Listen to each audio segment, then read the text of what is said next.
शहर के पुराने हिस्से में एक संकरी लेकिन रोशन गली थी, जिसे लोग चिरागों की गली कहते थे। उस गली में सूरज कम ही आता था, मगर शाम होते ही छोटे बड़े चिराग जल उठते और फिजा को सुनहरी रोशनी में नहला देते। उन्हीं चिरागों के बीच एक छोटी सी दुकान थी, जिसके बाहर लकड़ी का एक बोर्ड लगा था। अब्दुर रहमान मध्यम उम्र का, सादा लेकिन बेहद सुकून भरा इंसान था। उसकी दुकान में रोजमर्रा के इस्तेमाल की चीजें थीं, सूखा अनाज, खजूरें, शहद और साधारण घरेलू सामान। दुकान छोटी थी, मगर उसके अखलाकन और ईमानदारी की शोहरत पूरे शहर में फैली हुई थी। लोग कहते थे, अब्दुर रहमान की दुकान से खरीदी चीजों में बरकत होती है। वह हमेशा जमात के साथ नमाज पढ़ता, झूठ से नफरत करता और नाप तौल में कभी कमी नहीं करता। उसके लिए व्यापार सिर्फ पैसा कमाने का जरिया नहीं था, बल्कि इबादत का एक रास्ता था। एक साल शहर में कहत जैसा हाल हो गया। बारिश कम हुई, फसलें खराब हो गईं और खाने पीने की चीजें महंगी हो गईं। बड़े व्यापारी जमाखोरी करने लगे, दाम रोज बरोज बढ़ने लगे। अब्दुर रहमान के पास भी कुछ अनाज और खजूरों का भंडार था। कई बड़े व्यापारी आए और बोले, अब्दुर रहमान, अपना माल हमें दे दो, हम तुम्हें दुगनी कीमत देंगे। कुछ ही दिनों में यही चीजें 3 गुना दाम पर बिकेंगी। ये बहुत बड़ी परीक्षा थी। घर में बच्चे थे, खर्चे थे, मगर अब्दुर रहमान ने सिर झुकाकर कहा, मैं भूखे लोगों की मजबूरी से मुनाफा नहीं कमाता। रोजी अल्लाह देता है, जमाखोर नहीं। व्यापारी हंसते हुए चले गए। उन्हें यकीन था कि कुछ दिनों बाद अब्दुर रहमान खुद मजबूर हो जाएगा। एक दिन फजर के बाद एक औरत दुकान पर आई। चेहरे पर नकाब था, कपड़े सादे मगर साफ थे। हाथ में कपड़े की एक बोरी थी। उसने धीमी आवाज में कहा, भाई अब्दुर रहमान, मेरे 5 बच्चे हैं, शौहर बीमार है, काम नहीं कर सकता, आटा चाहिए मगर पैसे कम हैं। अब्दुर रहमान ने बोरी ली, उसमें सबसे अच्छा आटा डाला और कहा, इतने ही पैसे काफी हैं। औरत घबरा गई, लेकिन बाजार में तो इसकी कीमत दुगनी है। अब्दुर रहमान मुस्कुरा दिया, मेरा तराजू अल्लाह के सामने रखा है, बाजार के सामने नहीं। औरत की आंखों में आंसू आ गए। उसने दुआ दी, अल्लाह तुम्हारे घर को हमेशा भरा रखे। वह चली गई।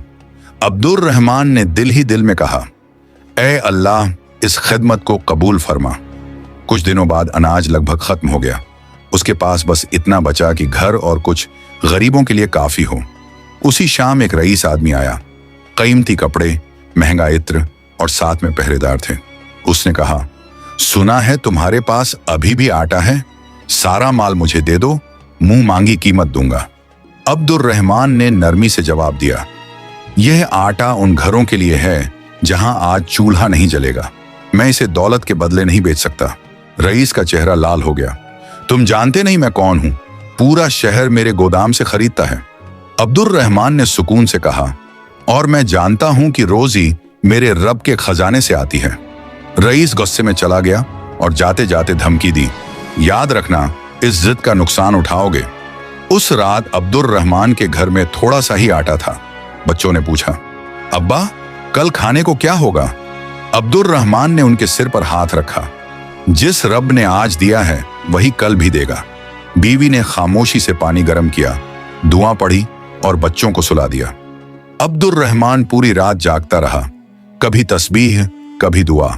या रज्जाका, मैंने तेरे बंदों को तुझ पर छोड़ा है, मुझे रुसवा ना करना। फजर से कुछ पहले दरवाजे पर दस्तक हुई। अब्दुर रहमान ने दरवाजा खोला। एक मुसाफिर काफिला खड़ा था।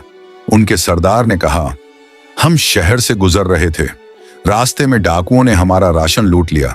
हमें बताया गया कि यहाँ एक ईमानदार व्यापारी रहता है। अब्दुर रहमान ने फौरन दुकान खोली और जितना अनाज बचा था काफिले को दे दिया। सरदार ने कहा, हम अभी भुगतान नहीं कर सकते, मगर वादा है कि लौटकर 3 गुना देंगे। अब्दुर रहमान ने कहा, कीमत बाद में, पहले भूख मिटाओ। काफिला चला गया। बीवी ने हैरानी से कहा, अब तो हमारे पास कुछ भी नहीं बचा। अब्दुर रहमान मुस्कुराया, अब हमारे पास अल्लाह काफी है। अगली दोपहर वही काफिला लौट आया। इस बार उनके साथ शहर के बड़े व्यापारी भी थे। सरदार ने ऊंची आवाज में कहा, यही हैं वो ईमानदार इंसान जिन्होंने भूख में हमारा साथ दिया। उन्होंने सोने के सिक्के और अनाज के बोरे रख दिए। इतना माल कि पूरी गली हैरान रह गई। वही रईस भी भीड़ में खड़ा था। उसने सब देखा और चुपचाप लौट गया। अब उसे समझ आ गया था, बरकत गोदाम से नहीं, नीयत से आती है। कुछ ही दिनों में अब्दुर रहमान की दुकान पहले से ज्यादा आबाद हो गई, मगर उसके मिजाज में कोई बदलाव नहीं आया। वही सब्र करने वाली मां फिर आई। अब्दुर रहमान ने उसके बच्चों को नए कपड़े दिए, इस तरह कि उसे सदका नहीं बल्कि तोहफा लगे। औरत ने जाते हुए कहा, मेरे बच्चों की दुआएं तुम्हारे साथ हैं। एक रात अब्दुर रहमान दुकान के बाहर बैठा चिरागों को देख रहा था। हवा में रोशनी कांप रही थी। उसने सोचा, चिराग तेल से जलता है और दिल नेकी से रोशन होता है। उसने तख्ती पर एक जुमला लिखा, जो अल्लाह पर भरोसा करके देता है, अल्लाह उसे उससे बेहतर लौटाता है। अंजाम और सबक। वक्त गुजरता गया। अब्दुर रहमान बूढ़ा हो गया, मगर उसकी दुकान आज भी चिरागों की गली में सबसे ज्यादा रोशन मानी जाती थी। लोग वहां खरीदने आते थे, मगर असल में उसके अखलाक से सीखने आते थे।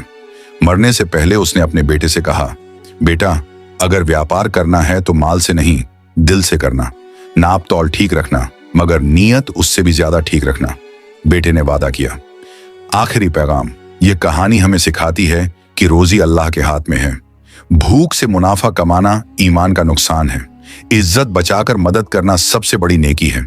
अल्लाह के लिए दिया गया माल कभी कम नहीं होता। जो अल्लाह से सौदा करता है वह कभी घाटे में नहीं जाता। इख्तितामी दुआ, या अल्लाह, हमें भी अब्दुर रहमान जैसा दिल अता फरमा। नफा कमाने से पहले इंसानियत कमाने की तौफीक दे। आमीन।